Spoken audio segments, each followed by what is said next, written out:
इसके दोनों पक्ष हैं, क्योंकि पर इसमें एक प्रश्न है कि जब चाइल्ड मैरिज रजिस्ट्रेशन कराने की जिम्मेदारी पेरेंट्स पे डाली गई है तो पेरेंट्स ही चाइल्ड मैरिज करवाने के अपराधी भी हैं।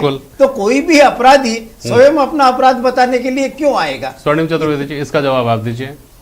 स्वाभाविक रूप से ये समझा जा सकता है ना कि अभिभावकों को जिम्मेदारी दी गई है, मेमोरेंडम ले जाकर के वो देंगे। क्यों देंगे साहब? और क्यों नहीं उनको गिरफ्तार कर लिया जाना चाहिए मेमोरेंडम देते ही? प्रक्रिया अपनी जगह पे, हम तो एक व्यावहारिक सवाल उठा रहे हैं। स्वर्णिम जी, देखिए, व्यवहारिक सवाल जो बात है वो तो यह है कि जो मैरिज रजिस्ट्रेशन एक्ट है, हाँ। उस मैरिज रजिस्ट्रेशन एक्ट के जो प्रावधान है या जो उसका उद्देश्य था, हाँ। वो उद्देश्य डिफीट नहीं होना चाहिए। कोई भी विवाह है, जैसा भी जैन साहब ने बताया कि अगर बाल विवाह है या 18 वर्ष से कम आयु की लड़की है, 21 वर्ष से कम आयु का अगर लड़का है, तो उस स्थिति में उसका विवाह पंजीयन करना इसलिए जरूरी है कि क्योंकि वो मैरिज तो हो चुकी है और मैरिज अपने आप में वॉइड नहीं है, ये वॉइडेबल है। वॉइडेबल शब्द का अर्थ यह है कि उसको निरस्त किया जा सकता है। दोनों ही व्यक्ति जब बालिग होंगे या मैरिजेबल एज अटेंड करते हैं, उस एज पर आकर के उनमें से कोई भी एक पक्षकार, चाहे वो लड़की हो या लड़का हो, वो अपनी मैरिज को या तो रिज्यूम कर लेंगे या उसको कह सकते हैं कि निरस्त घोषित कर सकते हैं। ये तो बात बता दी जैन साहब ने, समझ में आ गई। मुझे ये बताइए ना, सूचना कौन देगा? देखिए, सूचना तो जो अभिभावक है, देखिए बिल्कुल अभिभावक है, उन्हीं को देनी है। क्योंकि अभिभावक देंगे तो अभिभावक फंसेंगे नहीं क्या? अभिभावक क्रिमिनल नहीं हो जाएंगे क्या? देखिए, अगर अपराध किया, मान लीजिए हाँ। जो विवाह कराने वाले हैं अपराधी तो वो हैं, हाँ। और अपराधी जो हैं, तो अगर उन्होंने विवाह कराया, अभिभावक ने विवाह कराया, चाचा चाची ने कराया, जिसने भी कराया, वो निश्चित रूप से अपराधी हैं। और इसको रोकने के लिए जो चाइल्ड मैरिजेस हैं, इनको रोकने के लिए तरह तरह के उपाय हैं।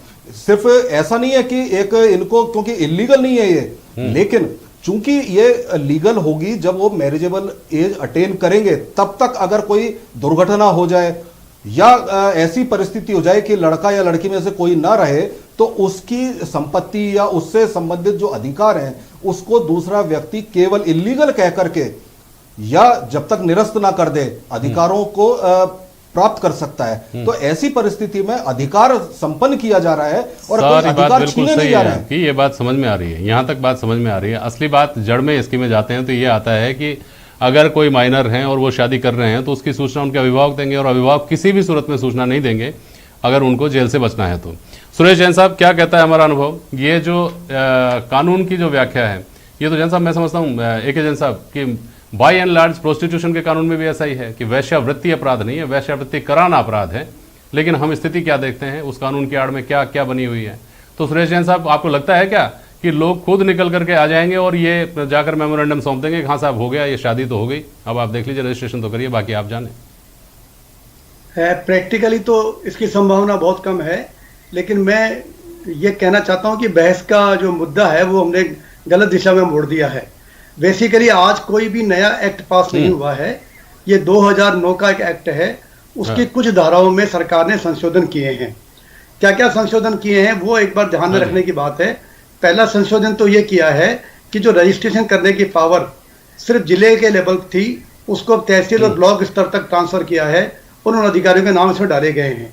दूसरा प्रोविजन ये किया गया है, मुझे नहीं लगता दूसरा प्रोविजन ये किया जी, हाँ, दूसरा प्रोविजन ये किया गया है कि बहुत सारी बार शादी के कुछ समय बाद ही डेथ हो जाती थी किसी भी एक व्यक्ति की और रजिस्ट्रेशन नहीं हो पाता था। तो अब उसकी डेथ के बाद में भी वो जो बची हुई पत्नी है या पति है, या यदि वो नाबालिग हैं तो उनके पेरेंट या कोई संरक्षक उस रजिस्ट्रेशन को करा सकता है। दो बात तो ये इसमें चेंज की गई है।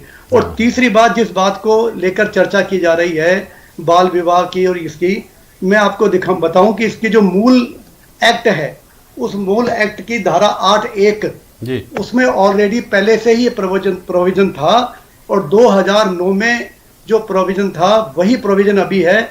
उसमें सिर्फ मामूली सा चेंज किया गया है। उसमें प्रोविजन ये था कि 21 वर्ष की आयु वाला पक्षकार या उसके माता पिता, जब तक अगर 21 वर्ष का नहीं है तो माता पिता रिपोर्ट करेंगे, लेकिन लड़की की उम्र 18 साल होनी चाहिए थी। तो अब ये जोड़ दिया कि वर 21 साल का और वधु 18 साल की। ये वधु 18 साल की जोड़ने के लिए इसमें एक तो ये संशोधन किया गया है। दूसरा इसमें संशोधन ये किया गया है, हाँ जी, पहले वाले इस धारा 8(1) के अंदर ये प्रोविजन था कि वो 30 दिन के अंदर अंदर रजिस्ट्रेशन कराए जहां उनका विवाह हुआ है। अब ये जोड़ दिया कि वो शादी के पहले भी 30 दिन से अगर वहां रह रहे थे तो वो उस जगह पर रजिस्ट्रेशन करा सकते हैं। तो आज कुछ भी नया नहीं हुआ है जिससे कि बाल विवाह को प्रोत्साहन मिले या कुछ हो। आज अगर हमने नेता प्रतिपक्ष गुलाब चंद जी कटारिया का भाषण सुना होता और जो मेरे बीजेपी के साथी उन्होंने भी उसको सुना होता तो उनको समझ में आ जाता। खुद उन्होंने कहा कि ये गलती उस समय हम लोगों से हो गई थी और अब जब सरकार संशोधन लेकर के आई थी तो उस गलती को सुधारा जा सकता था और इसमें ये प्रोविजन किया जा सकते थे।